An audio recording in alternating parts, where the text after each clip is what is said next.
Yo, what's up and welcome. I'm the one and only West Coast King, and welcome back to the Sounders career, where today we're getting into our first summer transfer window with this team, which of course is our mid-season transfer window here in the MLS. And we have a lot of things to talk about, not only for right now, this season for this team, but also the future, the next season as well. We have a lot of things to get into, so let's not waste any time. Let's get into it. So to start with, we have an offer in for Stefan Frei from Guadalajara. They're offering $1.1 million for our goalkeeper. Honestly, we have some young goalkeepers coming up that might eventually take his spot, but for now, he's the best goalkeeper we got. I trust him. I like him a lot. I'm not interested in selling him this season. Maybe next season in the offseason we'll revisit this, but for now, he's going to remain our goalkeeper. I like the guy a lot. So an interesting development that I wasn't anticipating in this episode, Thomas Banks, our young promising striker in the youth academy, wants out. He's only 16 years old. In my opinion, he's not ready, but I also don't want to lose him if he decides he wants to leave the youth academy. So we'll go ahead and offer him his contract. We'll see what his actual stats are, his weak foot, his skill moves, and things like that. And then most likely, I'm going to put him out on loan for the rest of the season because I just don't have a spot for him right now. Like I said, I didn't anticipate calling him up this season, so let's go ahead and offer him his contract. The next transfer offer in is for Jordan Morris, and it's from Basel for $12 million. And honestly, I don't plan on selling Jordan Morris for the entirety of this series. I want to keep him here. Sometimes players do decide that they want to leave. If that does happen, then we don't have a choice. But outside of that, Jordan Morris is going to stay at home, stay in Seattle for the entirety of this series. I'm just flat out not interested in selling our young star. All right, so I was waiting on a couple of scouting reports before I could actually kind of get into this part of it. And last episode, I said that right back was going to be a priority for us heading into this transfer window. I've thought about it. We do have a good young right back by the name of George Cunningham in the team. Coming out of our youth academy, he's a homegrown player. He does have decent potential to him. I think mid-70s to high 70s, maybe low 80s. I can't really remember. But he is a good player. But he is a little bit raw right now at 61 overall. I think what I want to do, though, is I'm going to swap Ty Mears for Ty Turner from Orlando. He's not getting playing time. He is a good young American right back, but he's sitting there behind Rafael Ramos, who's a very good young right back for Orlando. So I think I'm going to try to do that move. Mears for Turner, bring Turner in, and he and Cunningham can compete for that right back spot. Now, the rest of the players on this list are just slightly higher profile players. Maybe some names that you've actually heard of. Mikel Antonio, Pedro Enrique, Joshua Perez, Sofian Faguli, and Carlos Vela. And they're all right mid / right wingers that play out wide in a formation. And what I'm doing here is I'm looking forward to next season. Dempsey will be retiring at the end of this year. What are we going to do? What is our identity going to be next year without Clint Dempsey in there?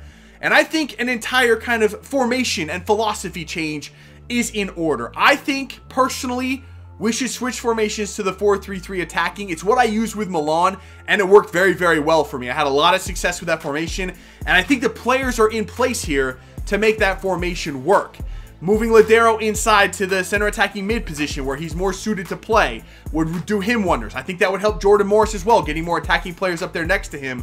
I just think it's the right move for this team, and that would allow us to also go out and fill that right wing position with a high-profile designated player. So the one I think out of this list that would be best fitted for this team is going to be Carlos Vela, because not only is he the highest rated player on this list, but we can also get him for free. We don't have to pay a transfer fee for him. We would get him on a pre-contract for next season. We only have to pay his wages, and he's a very, very high-profile player. I think this is the way I want to go. We could also get Pedro Enrique in that same fashion, just have to pay his wages starting next season. But he is slightly lower rated, and he's also slightly younger. So there is kind of a give and take there. Carlos Vela is going to be 29 next season, but he's still the best player available to us. So let me know what your thoughts are. I'm not going to do this deal right now. I'll wait till next episode to do it. I'm going to wait to hear what your guys' feedback are on this. So here we have Thomas Banks. He signed his contract and is now part of the senior team. Let's have a look at what he's got going on here. He's got good balance, acceleration, and agility. Sprint speed will get there, I think, over time. He looks like a pretty decent player, honestly. Overall, not too bad. And on top of that, he's got a 5-star weak foot for a left-footed player, which is almost completely unheard of. I don't think I've ever seen a 5-star weak foot on a left-footed player. He also has 3-star skill moves, high-low work rates for a striker. Honestly, he looks perfect. I couldn't ask for anything else with him, honestly.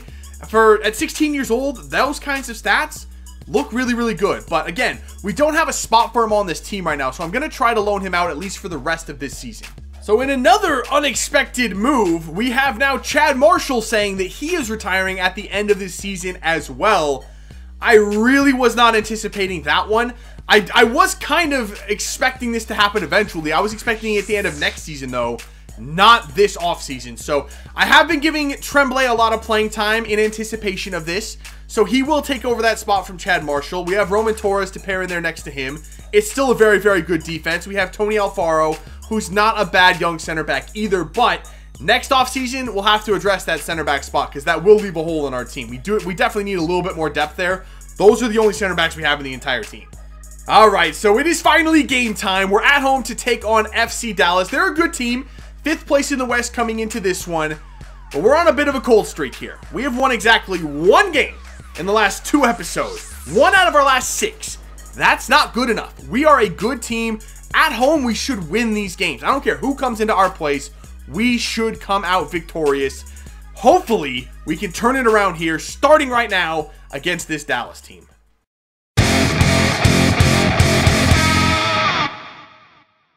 All right, here we go. Kickoff at home against Dallas. And this is a team that still has Fabian Castillo. I don't know how they still have him. He shouldn't be on this team, but he is. So, yeah, definitely the danger man for Dallas. Oh, come on, boys. Don't tackle each other. Woo, that was close. First shot of the game coming in for Dallas. My defenders ran into each other on the side. That's annoying, but thankfully, they missed. There you go, Jordan. That's what we need you to be doing. Morris on the ball. He gets run down. Still has it, though. Morris, can he get the cross away? He can. It's Aussie back post. No way. What a save from Sights. Jeez, that was the best chance of the game so far. Come on, Michaels. Nice little move. Oh, he gets a little lucky. Justin Michaels waiting for it. Give the pass up. Nice play. Oh, that finish was a little bit lacking. I think that was Roldan that was on it. Not good enough. Oh, boys. Oh, Urruti's through. I don't trust Urruti. Yeah, no. Urruti's not going to score a goal against us. 100%. He hit the post. He got close. But there's no way Max Urruti's actually scoring a goal here. Ooh, good ball in for Dempsey. Dempsey waiting on this run here. It's Christian Roldan. Has the shot. Sight saves it off the post. And Hedges clears it away. Oh, we've gotten so close so many times, but Sight is just flat out unbeatable right now, and I passed that to Dempsey, who was offsides. Dang it, man! We just need a little bit of luck. Like, we need just like a leprechaun's toenail amount of luck, and we score a goal. We just need to score 1 goal. All right, Dempsey, nice ball in. Brad Evans has the shot, and there's Brad Evans. Yo, I might have to start Brad. I might have to start. He's one of the only 2 players I trust on this team to hit the back of the net. Him and Clint Dempsey, and it was Dempsey setting up the play. He couldn't take the shot because he was too far back. Oh, it's Brad Evans. Thank goodness I brought him in. The captain does it again. A late goal here against Dallas. We've got the 1-0 lead. There is the final whistle. A lot of pressure from Dallas at the end of that game. Very, very nervy moments at the end, but we do pull out a rare victory, a 1-0 victory at home against Dallas. I don't care. I don't care if it was not very good. I will take it. It's 3 points. We need it. I will absolutely take that and run. All right, so here is the deal for Tyler Turner. It's Time Years plus $700,000. He does have some good potential to him. I think low to mid 70s. Which for the MLS is perfectly fine. We don't need a superstar at right back. I don't want to spend a designated player spot on a right back. So Tyler Turner will do just fine. He'll get some playing time. Cunningham will get some playing time. Whoever plays better, that's the one we'll roll with. All right, our next game up. Wouldn't you know it, it's another Cascadia clash. And for the 2nd time this season, we're off to Portland. We're going to switch to the 4-3-3. The goal we scored last game was after I made substitutions and after I switched to this more attacking formation. And it just felt better overall. We have no offense in that other formation. Nobody gets forward. It is just driving me insane. We're going to switch to this. It's the same exact players, just in a new formation. Can we take down Portland on the road? Right now, they sit in second place. We're in third place. We're sliding down the table. We need to get points at every single game. If we win this one, we actually close the gap to Vancouver. They drew their last one, so we could close to within 2 points of the top if we're able to knock off our biggest rivals.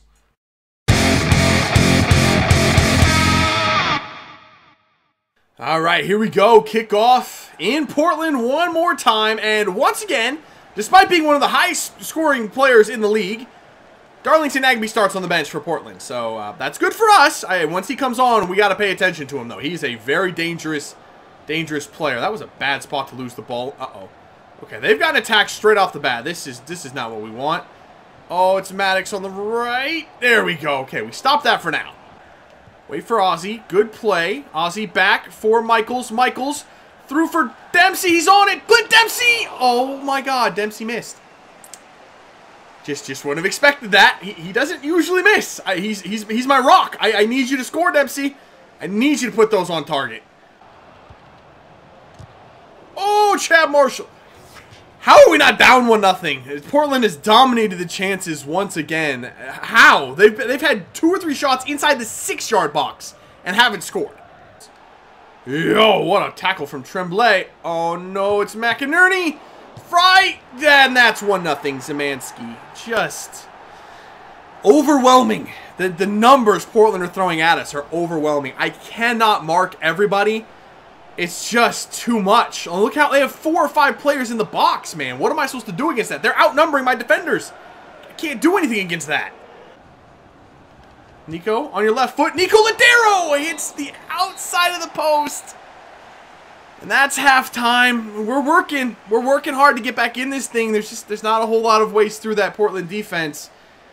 Haven't found the goal yet. Haven't found the combination. At least we do have numbers forward, though. The attacks are there. We just haven't scored the goal yet. Clint Dempsey, can you save us here? Oh, oh, Dempsey, can I offer him more money to stay? He's the only offense we have. He's literally all we have on offense. Nobody else on this team does anything. Michaels is okay. He does what he can. He's the lowest rated player that starts on this team. He does what he can, and he's all right. But the only person that consistently does anything offensively is Clint Dempsey. When he retires, we're screwed. He just rescued us right here. Oh, my God. Clint Dempsey off the post and in. Thank God for Clint Dempsey.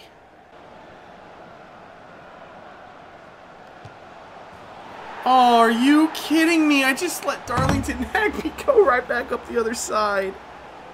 I can't, man. I freaking can't. What the hell was that? Like, he just... okay, I can't even be mad. He just completely dribbled through us. That is just Darlington Nagbe at his finest, and there was nothing I could do. I couldn't keep up with him. I couldn't stop him. It was like 10 seconds ago I scored, and now they're back in front. It's just, come on. That's gonna do it. Another loss. This time to Portland. I think I need a little bit of break from this series, guys. I'm not kidding.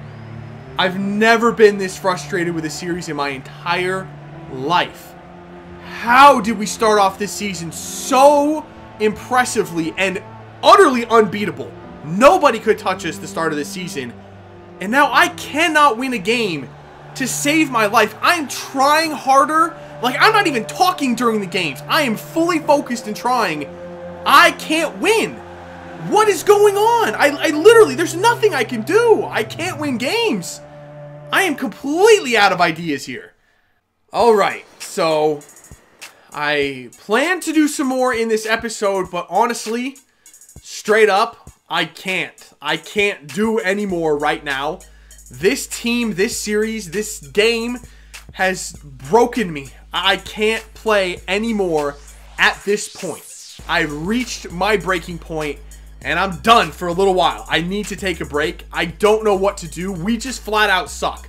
We were the best team on the planet for the first few weeks, months of this season. We've hit a wall, and we can't do anything. We absolutely are a shit team, and I don't know how to fix it. I don't know how to score goals apparently anymore. I don't know how to play defense anymore. I don't know how to do anything. I literally feel like I'm just starting out playing FIFA again.